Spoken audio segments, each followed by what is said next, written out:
2024 का लोकसभा चुनाव करीब 80% तो निपट गया, 20% का चुनाव बचा है और सिर्फ 14 दिन रह गए हैं, 4 जून को रिजल्ट आ जाएगा। लेकिन 5वें चरण के बाद से सबका अपना अपना हिसाब चल रहा है। जैसे क्रिकेट में लोग बोलते हैं कि ये तो ऐसे मारना चाहिए था कि छक्का जाता, ये तो यॉर्कर बॉल डालनी थी, वैसे ही इलेक्शन में सब अपना ज्ञान दे रहे हैं। कोई कह रहा है मोदी हार रहे हैं, कोई कह रहा है मोदी हार रहे हैं, कोई 400 पार, कोई 200, कोई 150, सबका अपना हिसाब चल रहा है।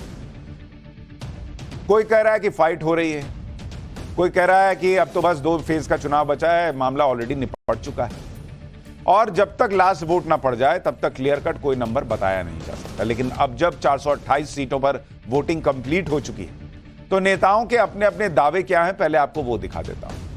जैसे आज ओडिशा में अमित शाह ने दावा किया कि बीजेपी को 5 चरण में 310 सीटें मिलना तय और अगले 2 चरण में 400 सीट भी पूरी हो जाएंगी। उधर अरविंद केजरीवाल दावा कर रहे हैं कि 4 जून को मोदी सरकार जा रही है, इंडी गठबंधन को 300 से ज्यादा सीट मिलेगी। बिहार में तेजस्वी यादव दावा कर रहे हैं कि इंडी गठबंधन को 300 से 325 सीटें मिल सकती। मल्लिकार्जुन खड़गे ने टाइम्स नाउ नवभारत को दिए इंटरव्यू में दावा किया है कि 5 फेज के मतदान के बाद वो ये कह सकते हैं कि इंडी गठबंधन की सरकार बनेगी। हालांकि उन्होंने कहा कि वो बीजेपी की तरह नंबर नहीं देंगे, लेकिन इतने नंबर मिल रहे हैं कि वो पीएम मोदी को रोक देंगे। यानी सबका अपना अपना दावा है। सीटों के दावे पर एक बार इन नेताओं को सुनिए, फिर आपको बताऊंगा कि 5 चरण के चुनाव पर पीएम मोदी ने कौन सी भविष्यवाणी की। 5 चरण में मोदी जी 310 क्रॉस कर गए हैं। अब छठा और 7वां 400 पार का है। आपको मोदी जी ने 400 पार कराना है। जैसे जैसे चुनाव होते जा रहे हैं वैसे वैसे साफ होता जा रहा है कि 4 जून को मोदी सरकार जा रही है और इंडिया गठबंधन की सरकार बनने जा रही है। इंडिया गठबंधन को अपने दम पे 300 से ज्यादा सीट मिल रही हैं। इंडिया का सीट आएगा अब ये 325 हो 330, लेकिन हम लोग 310। किसी हालत में मोदी और बीजेपी ये पावर में नहीं आएगा, उसको रोकने की शक्ति हमारे पास है, उतने नंबर्स हमको मिल रहे हैं। इन दावों के बीच अगले 2 फेज बड़े दिलचस्प हो गए और ये जो बचे हुए 2 फेज हैं इसमें सबसे ज्यादा फोकस रहेगा दिल्ली, हरियाणा और पंजाब के अलावा यूपी की पूर्वांचल की सीटों पर, जहां पीएम मोदी की वाराणसी की सीट भी आती है। अगले 2 चरण में 115 सीटें हैं और इसमें सभी चाहते हैं कि वो अच्छी फिनिश करें। इन 2 चरणों में मुख्य तौर पर दिल्ली की सभी 7 सीट शामिल हैं, जहां पर मतदान हो जाएगा 25 तारीख को। इसके अलावा हरियाणा की सभी 10 सीटें शामिल हैं, पंजाब की सभी 13 सीट शामिल हैं, हिमाचल की सभी 4 सीट, यूपी में पूर्वांचल की 27 सीटें हैं, बिहार की बची हुई 16 सीट, झारखंड की बची हुई 7 सीट और बंगाल की बची हुई 15 सीटों के अलावा ओडिशा की बची हुई 12 सीटें भी इसमें शामिल हैं। लेकिन अगर आप 5 चरण के सीटों का गणित देखें कि भाई अभी तक क्या हुआ है, जरा इसको अगर आपको दिखाने का प्रयास करूं, जरा ये समझिए कि 5 चरण की वोटिंग हो गई, 5 चरण के बाद स्थिति क्या है, जरा इसको समझते हैं। कितने सीटों पर वोटिंग हुई? वोटिंग हो गई है, वोटिंग पूरी हो गई है 428 सीट पर, 428 सीट पर। अब अमित शाह का दावा क्या है? अमित शाह दावा कर रहे हैं कि भाई बीजेपी या एनडीए जो है वो 310 सीट जीत गई है। 310 सीट का दावा वो ठोक रहे हैं। अब 2019 में जो 5 चरण हुआ था, 2019 में क्या हुआ था भाई? 2019 के इसी 5 चरण के बाद की स्थिति क्या थी? एनडीए जो है वो 264 पर था। एनडीए 264 सीट पा चुका था 5 चरण के बाद। यानी अगर अमित शाह के इस 310 के दावे को माने कि ये सही है, तो इसका मतलब जो एनडीए पिछली बार 264 पर था प्लस 46 कीजिएगा तो आता है 310। यानी अमित शाह के मुताबिक वो पिछले बार से 46 सीट गेन कर चुके हैं 5 फेज में। अगले 2 फेज में कितनी सीटें बची हुई हैं? बची हुई सीटें जो है वो है 115 सीट और इसमें से 2019 में इन बची हुई सीट में से एनडीए को कितनी सीटें आई थी? 115 में से एनडीए को आई थी 89 सीट। 115 में से। तो अमित शाह का अगर दावा सही है कि उनको 310 सीट आ रही है और पिछले बार का वो परफॉर्मेंस रिपीट कर दिए अगले 2 बार में, अगले 2 फेज में, तो बीजेपी कहां जा सकती है अमित शाह के दावे के हिसाब से? 399 सीट पर, 399, यानी ऑलमोस्ट 400। अगले 2 चरण के लिए सब अपने कैंपेन को फिनिशिंग टच देने में जुटे हैं और पिछले 5 चरण के दावे की अगर बात की जाए तो उसको लेकर अपने अपने दावे कर रहे हैं। लेकिन इसके बीच प्रधानमंत्री नरेंद्र मोदी ने सबसे बड़ा दावा कर दिया और बड़ी भविष्यवाणी कर दी है कि इंडी गठबंधन की ऐसी हार होने जा रही है जिसे दुनिया देखेगी। पीएम मोदी की आज बिहार में रैली थी और बिहार में उन्होंने क्या कहा है आप सुनिए एक बार खुद, उनकी भविष्यवाणी सुनिए। फिर सीएम योगी ने यूपी में अखिलेश को लेकर जो बड़ी बात कह दी है वो भी दिखाता हूं। अभी कल ही पहले 5 चरण का चुनाव पूरा हुआ है। पहले चरण में इंडी गठबंधन पस्त हो गया था। इसके बाद के चरणों में इंडी गठबंधन ध्वस्त हुआ और अब कल जो 5वां चरण हुआ, इंडी गठबंधन पूरी तरह परास्त हो चुका है। खुद को जनता का माई बाप समझने वाले इन्हें जनता ऐसी करारी हार देगी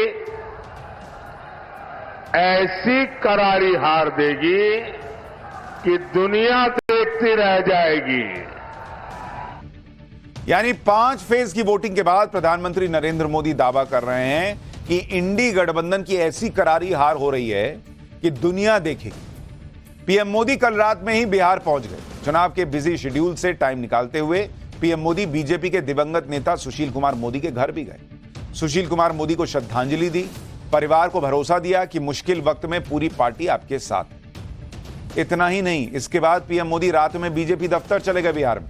वहां करीब 2 घंटे तक रुके। वहां तो बीजेपी के एक-एक कार्यकर्ता से मिले। बीजेपी दफ्तर में पीएम मोदी ने एक सियासी क्लास भी लगाई। एक-एक करके नेताओं की बात सुनी, फीडबैक लिया, कहां क्या कमी रह रही है या फिर कहां कितना और जोर लगाना है, ये सब रात में हुआ है। पीएम मोदी ने कार्यकर्ताओं का जोश बढ़ाया, पूरी ऊर्जा से काम करने की नसीहत दी। बैठक में मौजूद नेताओं ने बताया कि पीएम मोदी ने उनसे हालचाल पूछा। नेताओं का कहना था कि पीएम मोदी उनसे एक परिवार के सदस्य की तरह मिले और इस मुलाकात का ऐसा असर हुआ कि नेताओं ने कहा कि उनके 5 चरण के चुनाव की थकान ही उतर गई। ये हैं नरेंद्र मोदी, 73 साल की उम्र में road show, rally, Sushil Modi के घर में जाकर श्रद्धांजलि और उसके बाद कार्यकर्ताओं के साथ देर रात तक मीटिंग और फिर अगले दिन चुनाव प्रचार। और पीएम का काम जो कर रहे हैं सो तो कर ही रहे हैं। बिहार के बाद आज पीएम मोदी यूपी पहुंच गए, जहां चुनावी लड़ाई अब पूर्वांचल के इलाके में शिफ्ट हो चुकी है। यूपी में अब पूर्वांचल की 27 सीटों की लड़ाई बची है। समाजवादी पार्टी और कांग्रेस को लग रहा है कि वो यूपी की बाकी बची सीटों पर मोदी योगी की जो सुपरहिट जोड़ी है उसको कुछ फाइट दे सकते हैं। लेकिन आज अखिलेश के बारे में सीएम योगी ने बड़ी बात कह दी। तो सीएम योगी ने कह दिया कि समाजवादी पार्टी की तो जितनी बची हुई सीटें हैं इन सब पर जमानत जब्त होने वाली है। अब सुनिए सीएम योगी क्या कह रहे हैं, फिर बताता हूं कि अखिलेश यादव यूपी चुनाव को लेकर अलग ही क्या दावा कर रहे हैं। 400 पार की जब बात होती है तो समाजवादी पार्टी तो कुल 63 सीट पे चुनाव लड़ रही है और 63 सीटों पर भी इनकी जमानतें जब्त हो रही हैं और इसीलिए कांग्रेस और समाजवादी पार्टी का जो इंडी गठबंधन है, इन्होंने अभी से षड्यंत्र करने प्रारंभ कर दिए हैं। अब योगी तो कह रहे हैं कि समाजवादी पार्टी कोई सीट नहीं जीतेगी, यानी अखिलेश भी हारेंगे, डिंपल भी हारेंगी, अखिलेश के परिवार के लोग भी हारेंगे। उधर अखिलेश यादव अलग ही दुनिया में है।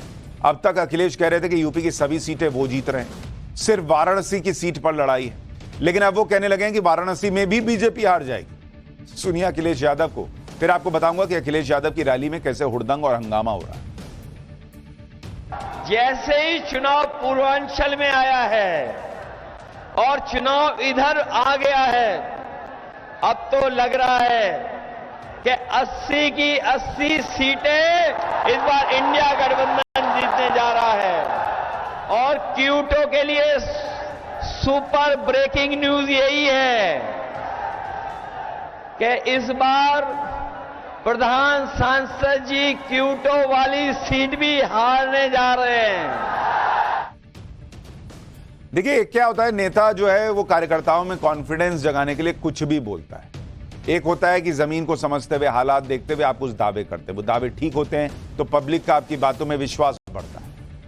अखिलेश यादव जो कह रहे हैं कि प्रधानमंत्री नरेंद्र मोदी वाराणसी भी हार रहे हैं, बीजेपी 80 की 80 सीट हार जाएगी, अभी तो विधानसभा में हारे हैं ये, तो थोड़ा ऐसा बोलें, रियलिस्टिक फिगर बोलें तो पब्लिक को यकीन भी होगा। खैर, अखिलेश यादव भले ही इंडी गठबंधन की बड़ी जीत का दावा कर रहे हैं, लेकिन उनकी रैलियों में जो हंगामा हो रहा है उससे तो मैसेज अच्छा नहीं जा रहा।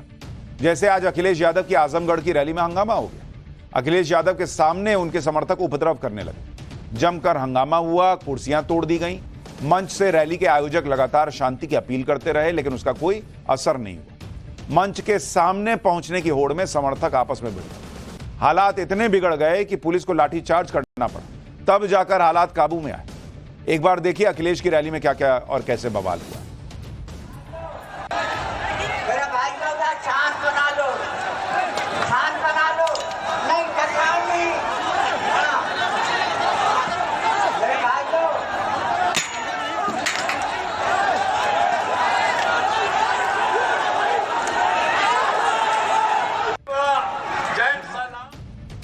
ये अखिलेश यादव की रैली का हाल है, ये इनका सो कॉल्ड जन समर्थन है। इसी तरह आज भदोही में अखिलेश यादव की रैली में उनके कार्यकर्ता इतने बेकाबू हो गए कि अखिलेश यादव के हेलीकॉप्टर के बेहद नजदीक तक पहुंच गए। खतरे को देखते हुए पुलिस और अखिलेश यादव की सिक्योरिटी ने कार्यकर्ताओं को दूर खदेड़ने की कोशिश की, जिससे हेलीपैड के पास कार्यकर्ताओं और सुरक्षा बलों के बीच धक्का मुक्की होने लगी। खुद अखिलेश यादव हाथ जोड़कर अपने कार्यकर्ताओं को समझाते हुए दिखे। एक तो रैली तो ठीक से हो नहीं रही, हुड़दंग पर हुड़दंग चल रहा है, हंगामा चल रहा है, लेकिन दावे कर रहे हैं कि सभी सीटें जीत रहे हैं। लेकिन ये सब तो माहौल बनाने के लिए। यूपी में अब की जो 27 सीटें बची हुई हैं और इन 27 सीटों में पीएम मोदी की वाराणसी सीट भी है। वाराणसी से पीएम मोदी के लड़ने का इंपैक्ट पिछले 2 चुनाव में ऐसा रहा कि एक तरह से पूर्वांचल में बीजेपी ने अधिकतर सीटें जीती।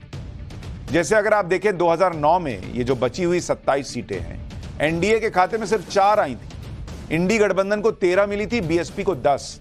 2014 में पीएम मोदी की एंट्री के साथ ही एनडीए ने 27 में से 26 सीटें जीत ली थी और इंडी गठबंधन को 1 सीट मिली थी, बीएसपी का खाता तक नहीं खुला। फिर 2019 में भी पूर्वांचल की 27 सीटों में से एनडीए ने 20 पर जीत दर्ज की, इंडी गठबंधन को 1 और बीएसपी को 6 सीट मिली थी। जबकि बीएसपी उस बार समाजवादी पार्टी के साथ मिलकर लड़ रही थी, इस बार बीएसपी अलग लड़ रही है। तो पूर्वांचल में क्या होगा आप समझिए।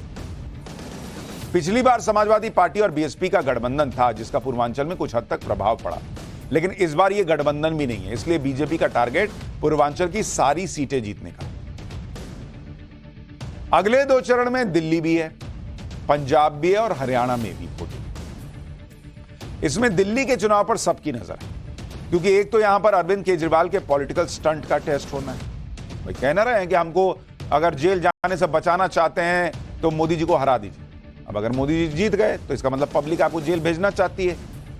यह भी टेस्ट होना है कि दिल्ली में केजरीवाल की कांग्रेस के साथ नई जोड़ी चल रही है या नहीं चल रही है। पिछले 2 बार से दिल्ली में सभी 7 सीटों पर बीजेपी ही जीतती आई है और 2 चुनाव से कांग्रेस और आम आदमी पार्टी का खाता तक नहीं खुला है। दिल्ली में पिछली बार बीजेपी को 50% से ज्यादा वोट मिला था। इस ट्रैक रिकॉर्ड के साथ तो दिल्ली में बीजेपी को हराना मुश्किल है, लेकिन इस बार केजरीवाल और कांग्रेस ने हाथ मिलाया है और उन्हें लगता है कि वो साथ मिलकर दिल्ली में नरेंद्र मोदी को फाइट दे पाएंगे। लेकिन क्या ऐसा हो पाएगा, यह कहना मुश्किल है, क्योंकि बीजेपी ने भी अब अपनी पूरी ताकत दिल्ली में झोंक दी। गृह मंत्री अमित शाह की रैलियां हो रही हैं, सीएम योगी की रैली दिल्ली में हो चुकी है, पीएम मोदी भी कल दूसरी रैली दिल्ली में करने जा रहे हैं। मोदी फैक्टर के आगे सारे फैक्टर फेल हो जाते हैं, लेकिन मोदी फैक्टर से केजरीवाल अपने पॉलिटिकल स्टंट के सहारे फाइट कर रहे हैं। हर रोज केजरीवाल के नए सियासी स्टंट सामने आ जाते हैं। वो अपने घर में महिला सांसद की पिटाई पर तो कुछ नहीं बोलते, लेकिन उसके अलावा दुनिया भर की बातें उनसे जितनी करा लीजिए वो करेंगे। आज वो फिर एक नई थ्योरी लेकर आ गए कि पीएम मोदी ने अमित शाह को अपना वारिस चुन लिया है। एक बार अरविंद केजरीवाल को सुनिए, फिर आपको बताता हूं कि पीएम मोदी ने किसे अपना वारिस चुना। आपको प्रधानमंत्री जी ने अपना वारिस चुना है, इस बात का आपको इतना अहंकार हो गया कि आप लोगों को गालियां देने लगे, धमकियां देने लगे। अभी तो आप पीएम बने नहीं हैं और आपको इतना अहंकार हो गया। आपकी जानकारी के लिए बता दूं कि आप पीएम नहीं बन रहे हैं, क्योंकि 4 जून को लोग बीजेपी की सरकार नहीं बना रहे हैं। केजरीवाल ने पीएम मोदी के वारिस का दांव खेला तो पीएम मोदी ने करारा जवाब दिया। पीएम मोदी ने अरविंद केजरीवाल को बता दिया कि उनका वारिस कौन है। आप भी सुनिए पीएम मोदी ने अपने वारिस का ऐलान करते हुए क्या कहा, फिर इस बयान से मोदी को फंसाने की कोशिश करने वाले अरविंद केजरीवाल कैसे खुद फंस गए वो भी दिखाता हूं। मोदी एक ऐसा इंसान है जिसे अपनी कोई विरासत नहीं है। मेरे लिए तो आप ही मेरी विरासत है। आप ही मेरे वारिस है। मेरा और कोई वारिस नहीं है। यानी जो लोग अमित शाह को प्रधानमंत्री नरेंद्र मोदी का सियासी वारिस बता रहे थे, उनको नरेंद्र मोदी ने एक लाइन में निपटा दिया कि भाई मैं वैसे भी कोई वारिस नहीं रखता और मेरे वारिस जो हैं वो देश की जनता है। अरविंद केजरीवाल बार बार ये दावा कर रहे हैं कि अगर पीएम मोदी चुनाव जीते तो वो अमित शाह को पीएम बना देंगे। ये दांव खेलकर अरविंद केजरीवाल को लग रहा है कि वो चुनाव से पहले एक वोटर के मन में भ्रम पैदा करके बीजेपी को फंसा देंगे। लेकिन अरविंद केजरीवाल को अपनी पार्टी का भी हाल देखना चाहिए। उनकी तो पूरी पार्टी शराब घोटाले में फंसी हुई। शराब घोटाले में उनके करीबी मनीष सिसोदिया को बार बार कोर्ट से झटके पे झटके लग रहे हैं। दिल्ली हाईकोर्ट ने मनीष सिसोदिया की जमानत याचिका को आज फिर खारिज कर दिया। कोर्ट ने कहा कि इस केस में मनीष सिसोदिया ने सत्ता का दुरुपयोग किया और विश्वास तोड़ा है। कोर्ट ने माना कि जांच एजेंसियों की तरफ से इकट्ठा किए गए सबूत ये बताते हैं कि जानबूझकर शराब नीति में बदलाव किए गए। कोर्ट ने कहा कि मनीष सिसोदिया बेल के लिए जरूरी ट्रिपल टेस्ट पर खरे नहीं उतरे। वो अपने 2 पुराने फोन भी जांच एजेंसियों को सौंप नहीं पाए और यह दावा किया कि फोन खराब हो गए। इस मामले में कोर्ट ने कहा कि शक है कि अगर इस मामले में मनीष सिसोदिया बाहर आए तो वो सबूतों से छेड़छाड़ कर सकते हैं। मनीष सिसोदिया की जमानत खारिज करने पर आम आदमी पार्टी ने हाईकोर्ट के फैसले से असहमति जताते हुए सुप्रीम कोर्ट जाने की बात कही। शराब घोटाले के आरोप में जिस तरह से मनीष सिसोदिया पर फोन से सबूत हटाने और मिटाने के आरोप लगे, वैसा ही आरोप स्वाति मालीवाल से मारपीट के केस में केजरीवाल के करीबी विभव पर भी लग गया है। इस केस में दिल्ली पुलिस आज केजरीवाल के करीबी विभव कुमार को मुंबई लेकर गई है। सूत्रों के मुताबिक पुलिस को शक है कि विभव ने अपना आईफोन फॉर्मेट करने से पहले उसका डेटा मुंबई में किसी व्यक्ति या डिवाइस को ट्रांसफर कर दिया था। उसी डेटा को पुलिस को हासिल करना है। यानी यहां भी वही सेम चीज दिख रही है कि जैसे मनीष सिसोदिया पर आरोप लगे कि उन्होंने फोन डिस्ट्रॉय किए, सबूत डिस्ट्रॉय किए, वैसा ही आरोप विभव पर भी लग रहा है। उधर स्वाति मालीवाल ने आरोप लगाया है कि आम आदमी पार्टी की तरफ से उन्हें और उनके रिश्तेदारों को टारगेट किया जा रहा है। स्वाति मालीवाल ने कहा कि पूरी ट्रोल आर्मी उनके पीछे पड़ी है। पार्टी के सभी लोगों को फोन करके बोला जा रहा है कि स्वाति का कोई पर्सनल वीडियो है तो भेजो, लीक करना है। आप सोचिए, जो स्वाति मालीवाल आम आदमी पार्टी बनने से लेकर अरविंद केजरीवाल के साथ हैं, आज उन्हें पूरी तरह से पार्टी ने अकेला छोड़ दिया। और अकेला ही नहीं छोड़ा बल्कि उन्हें टारगेट कर रही है पार्टी। इंडी गठबंधन भी इसे आम आदमी पार्टी का आंतरिक मामला बताकर चुप है। कोई राहुल गांधी, कोई प्रियंका वाड्रा, किसी को नहीं कि जाके एक बार स्वाति मालीवाल से मिल तो ले। लेकिन ये लोग समझ नहीं रहे कि ये किसी पार्टी का आंतरिक मामला नहीं है, बल्कि एक महिला के सम्मान और सुरक्षा का मामला है। और सबको पता है कि चुनाव में नारी शक्ति कैसे पूरे नतीजे पलट सकती है। एक तरफ स्वाति मालीवाल केस को लेकर केजरीवाल के रवैये को पूरा देश देख रहा है कि नारी सम्मान की बात करने वाले किस तरह से खुद एक्सपोज हो गए। उधर नारी सम्मान की एक तस्वीर वाराणसी से आई, जो पीएम मोदी का संसदीय क्षेत्र है। पाठशाला में अब इसी का अगला चैप्टर। पीएम मोदी को चुनाव जिताने वाली वो फौज जिसका काट इंडी गठबंधन के पास भी नहीं है। पीएम मोदी का वो महायज्ञ जिसने पूर्वांचल को सेट कर दिया, अब उसका चैप्टर।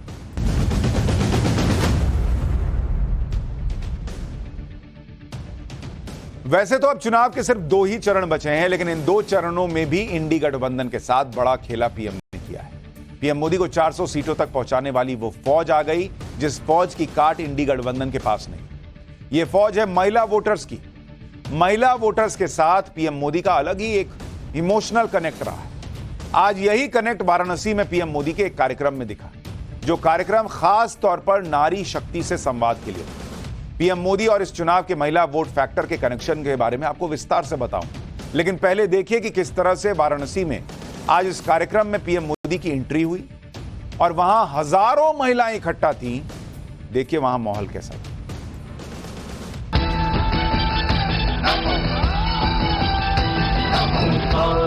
भरो भरो धरा साहित करो करो, पाप से लड़ो लड़ो, आगे तुम बढ़ो बढ़ो।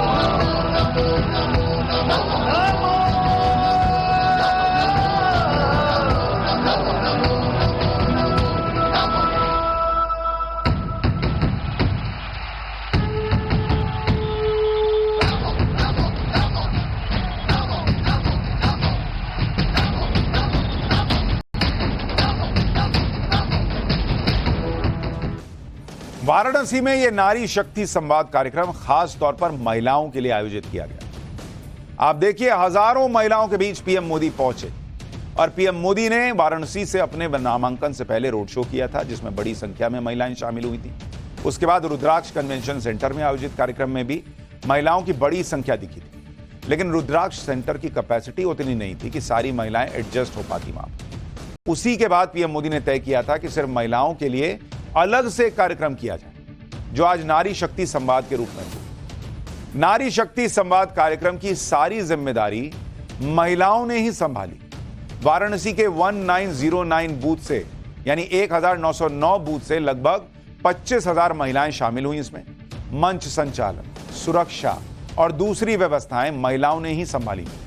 मंच पर पीएम मोदी का स्वागत भी महिला नेताओं ने ही किया, यानी पूरा महिलाओं का कार्यक्रम। और इस कार्यक्रम में पीएम मोदी के साथ सीएम योगी भी पहुंचे। योगी आदित्यनाथ ने कहा कि पीएम मोदी ने सत्ता संभालने के बाद हर योजना में देश की मातृशक्ति को उचित स्थान दिया और आज चुनाव में मातृशक्ति के दम पर ही 400 पार का लक्ष्य पूरा हो। सुनिए सीएम योगी को, फिर बताऊंगा कि पीएम मोदी ने आधी आबादी से क्या कहा। हर एक तबके में नारी शक्ति के वंदन के कार्यक्रम को प्रधानमंत्री मोदी जी ने प्रभावी रूप से, प्राथमिक रूप से आगे बढ़ाने का कार्य किया है। और यही कारण है आज जब 2024 का ये लोकसभा का चुनाव चल रहा है, उत्तर, दक्षिण, पूरब, पश्चिम चारों ओर हम जाते हैं तो आधी आबादी का आशीर्वाद मोदी जी के साथ पूरी प्रभावी ढंग से आता हुआ दिखाई देता है। चारों ओर एक ही आवाज गूंजती है और वह आवाज है कि फिर एक बार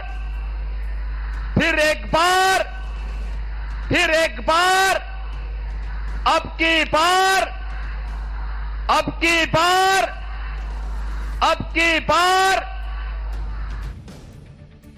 पीएम मोदी ने नारी शक्ति संवाद कार्यक्रम में आई महिलाओं को सुरक्षा की गारंटी, सम्मान की गारंटी। पीएम ने कहा कि जब महिलाओं के बिना घर नहीं चल सकता तो देश कैसे चल जाएगा। पीएम मोदी ने यह भी कहा कि बनारस के लोग समझदार हैं और जानते हैं कि कांग्रेस और सपा के राज में क्या होता था। एक बार पीएम को सुनिए, काशी में कैसे नमो की गूंज सुनाई दी है, देखिए। आप बताइए, जब घर आपके बिना नहीं चलता तो देश आपके बिना कैसे चल जाता। ये बात 60 वर्षों तक सरकारों को समझ ही नहीं आई। बनारस के लोग तो यूपी, बिहार दोनों में रहे, जंगल राज से परिचित है। बहन बेटियों का घर से निकलना मुश्किल था। बेटियों को सुरक्षा के डर से पढ़ाई छोड़कर घर पर बैठना पड़ता था और सपा वाले कहते थे और बेशर्मी से कहते थे, लड़के हैं, लड़कों से तो गलती हो जाती है। आज सपा के लड़के जरा गलती करके दिखाएं, योगी जी की सरकार उनका वो हाल करेगी जो उन्होंने सोचा भी नहीं होगा। यानी प्रधानमंत्री नरेंद्र मोदी यूपी की महिलाओं को याद दिला रहे हैं कि सपा की सरकार के वक्त महिलाओं को कैसे और किस दौर से गुजरना पड़ता था और आज कैसे लॉ एंड ऑर्डर बेहतर होने से महिलाएं आराम से बाहर निकल पाती हैं। चुनाव में महिलाओं की कितनी महत्वपूर्ण भूमिका है यह प्रधानमंत्री मोदी अच्छे से जानते हैं और आज के कार्यक्रम से पीएम मोदी ने बाकी के 2 चरणों के चुनाव को भी सेट कर दिया, क्योंकि महिलाएं बीजेपी की साइलेंट वोटर मानी जाती है और आज महिलाओं के जरिए ही पीएम मोदी ने पूर्वांचल को बड़ा संदेश दिया। इस कार्यक्रम में आई महिलाएं भी पीएम मोदी से मिलकर बहुत खुश थी। सुनिए वहां जो महिलाएं पहुंची थी वो क्या कह रही, फिर कैसे नरेंद्र मोदी के लिए जो महिला वोट बैंक है वो जबरदस्त भर भर के वोट करता है, वो भी दिखाओ। कि जिसके कांग्रेस विरोधी सपा विरोधी, जिसके कांग्रेस विरोधी सपा विरोधी सारे हुए विरोधी हैं। भारत में सबसे प्यारे हमारे प्यारे मोदी हैं। अरे भारत में सबसे प्यारे हमारे प्यारे मोदी हैं। मैं तो कहती हूँ कितनी भी पीढ़ी जन्म ले लेगी तो इतना बड़ा मंदिर नहीं बना पाएगी वो। जो मोदी जी कर दिए ना वो कोई सरकार नहीं कर सकती। पप्पू के फैन नहीं बनना, मोदी के फैन बनना। अरे डिम्पल यादव की मैं बात कर रहा हूँ, प्रियंका गांधी की बात कर रहा हूँ। डिम्पल यादव माता जी चलिए आपके चरण पर पखार लेंगे, पर आप अगर लड़ने आएंगी मोदी जी से तो आपको भी साइड करके हटा देंगे। उनके अंदर यही शक्ति है कि वो अपना परिवार को छोड़कर देश के लिए इतना अपने समर्पित हो गए। क्रेज देखना है तो कोई यहाँ देखे, मैं तो विपक्ष बुलाती हूँ, आओ देखो। अरे कल भी मोदी आज भी मोदी सारे विरोधी घबराएंगे। भारत में फिर से हमारे हम मोदी जी ही आए। पीएम मोदी के लिए ये क्रेज ऐसे ही नहीं बना है। महिलाओं के लिए पीएम मोदी ने कितना काम किया और कैसे मोदी सरकार में हर क्षेत्र में महिलाओं की भागीदारी बढ़ी है वो आपको बताऊंगा।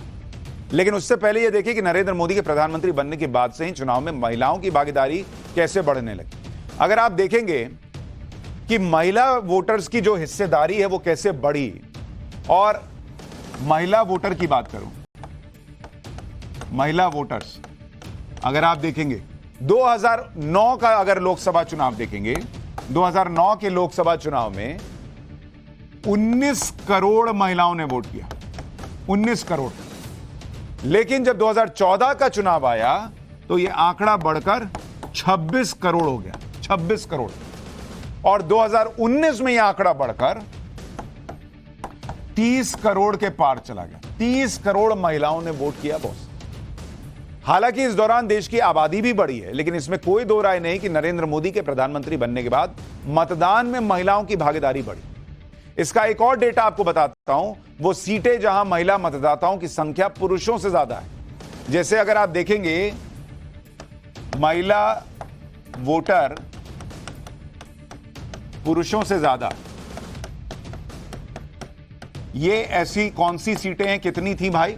2009 में ऐसी सीटें 64 थी, 64 सीट थी जहां महिला वोटर पुरुषों से ज्यादा थी। 2014 में ये सीटें बढ़कर 97 हुई और 2019 में ऐसी सीटें जहां महिलाओं ने पुरुषों से ज्यादा वोट किया वो बढ़कर 143 हो गई बॉस।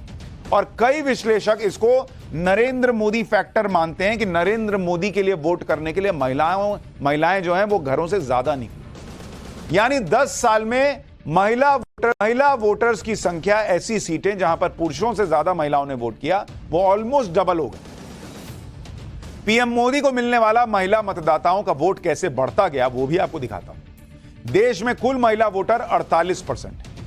2009 का चुनाव बीजेपी को करीब 21% महिलाओं ने वोट किया, 29% महिलाओं ने कांग्रेस को वोट किया। जब नरेंद्र मोदी का चेहरा आया 2014 में तो बीजेपी के लिए महिला वोटर्स ने वोट किया 28% और कांग्रेस के लिए 19%। यानी 5 साल में 7% महिला वोटर्स बीजेपी के लिए बढ़ गए। 2019 का चुनाव आया तो बीजेपी के लिए वोट करने वाली महिलाओं की संख्या 36% हो गई और कांग्रेस 20% पे ही रही।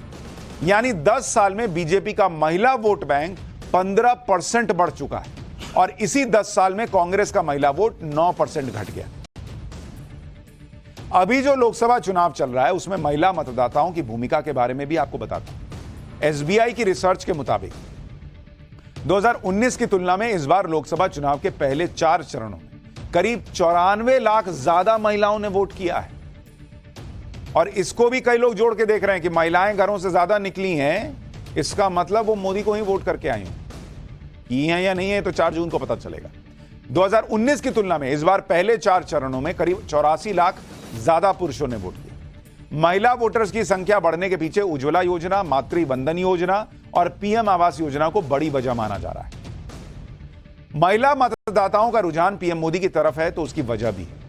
पीएम मोदी की योजनाओं का महिलाओं को किस तरह से लाभ मिला आपको देखना चाहिए। पीएम आवास योजना के तहत अब तक 3 करोड़ घर बने हैं, इसमें से 70% घर महिलाओं के नाम पर। उज्ज्वला योजना के तहत 10 करोड़ 27 लाख महिलाओं को गैस सिलेंडर मिला है। उज्ज्वला योजना के तहत 300 रुपए की सब्सिडी भी जारी रहेगी। जनधन योजना के तहत खुले बैंक खातों में 56% अकाउंट महिलाओं के हैं। यानी महिलाओं को यह दिखता है कि एक ऐसा व्यक्ति आया जो उनको शौचालय भी बना के दे रहा है, ताकि वो जिसे नरेंद्र मोदी इज्जत घर कहते हैं, महिलाओं की इज्जत की बात हो रही है। घर मिल रहा है, 3 तलाक से मुक्ति मिल रही है, सिलेंडर मिल रहा है, राशन तो मिल ही रहा है। महिलाओं की प्रगति के लिए पीएम मोदी किस तरह से लगातार काम कर रहे हैं वो लखपति दीदी योजना में भी दिखाई देता है। इस योजना के जरिए महिलाओं को फाइनेंशियल और स्किल डेवलपमेंट की ट्रेनिंग दी जाती है। योजना का लाभ लेने के लिए महिलाओं का सेल्फ हेल्प ग्रुप से जुड़ा होना जरूरी है। देश में करीब 83 लाख सेल्फ हेल्प ग्रुप काम कर रहे हैं। महिलाओं को योजना के तहत कई तरह के स्किल सिखाए जाते हैं। एलईडी बल्ब बनाने से लेकर ड्रोन तक की ट्रेनिंग महिलाओं को दी जाती है। वर्कशॉप के जरिए business plan, marketing, budget, saving और इन्वेस्टमेंट के बारे में बताया जाता है। Digital banking service, mobile wallet और फोन बैंकिंग की जानकारी दी जाती है। उसके बाद महिलाओं को अपना बिजनेस शुरू करने के लिए 1 से 5 लाख रुपए की आर्थिक मदद दी जाती है। यानी महिलाओं को सशक्त बनाने के लिए प्रधानमंत्री मोदी के आने के बाद से 10 साल में जबरदस्त काम हुआ है। और इसीलिए महिलाएं निकलती हैं और नरेंद्र मोदी को वोट देकर चली आती हैं चुपचाप। एक तरफ तो महिलाओं के लिए, गरीबों के लिए, आम आदमी के लिए पीएम मोदी के 10 साल के कामों का यह रिकॉर्ड है। दूसरी तरफ विपक्ष ये माहौल बनाता रहता है कि पीएम मोदी तो धर्म के नाम पर वोट मांग रहे हैं, विकास की तो बात ही नहीं कर रहे, गरीब पिछड़ों की बात नहीं कर रहे, नरेंद्र मोदी सिर्फ हिंदू मुसलमान के मुद्दे पर वोट मांग रहे हैं, यही आरोप लगाते हैं। लेकिन इसकी सच्चाई भी क्या है वो आपको दिखाता हूं। 17 मार्च से 15 मई के बीच पीएम मोदी ने जितने भाषण दिए उनकी एक रिसर्च हुई। इसमें पता चला कि पीएम मोदी के 111 भाषण हुए, जिसमें उन्होंने मोटे तौर पर 21 मुद्दे उठाए। भाषण में 21 मुद्दों का जिक्र 655 बार किया गया। इसमें विकास और योजनाओं का जिक्र 133 बार है, यानी 20% से ज्यादा बार इन भाषणों में अपने काम गिनाए हैं नरेंद्र मोदी ने। मोदी की गारंटी, विश्वगुरु, भ्रष्टाचार, इनका जिक्र 120 बार, यानी 18% से भी ज्यादा। गरीब पिछड़ों का मुद्दा 112 बार, यानी 17% बार इसका जिक्र हुआ है। हिंदू मुस्लिम का जिक्र मात्र 60 बार हुआ है, यानी मात्र 9%। यानी विपक्ष जो माहौल बना रहा है कि पीएम मोदी हिंदू मुस्लिम के मुद्दे पर वोट मांगते हैं, उसका जिक्र पीएम मोदी के भाषण में सबसे कम है। और पीएम मोदी खुद कह चुके हैं कि वो हिंदू मुस्लिम की राजनीति नहीं करते, बल्कि मुस्लिम मुस्लिम करने वाले जो है ना, उनकी पोल खोलते हैं और इसके जरिए विपक्ष को जो छिपा एजेंडा है उसको जनता के सामने रखते हैं। यानी नरेंद्र मोदी को लेकर जो माहौल है वो तो है ही, लेकिन महिला वोटर्स, ऐसा माना जा रहा है कि इस बार भी नरेंद्र मोदी के समर्थन में बढ़ चढ़कर बाहर आ रहे। पाठशाला में अब अगली क्लास, भगवान जगन्नाथ मंदिर के खजाने की चाबी क्या पीएम मोदी ढूंढ निकालेंगे? मंदिर के खजाने में क्या क्या है और मंदिर के खजाने में हेराफेरी करने के जो आरोप लगे, ऐसे लोगों को पीएम मोदी ने क्या कह दिया है, अब इसका जान।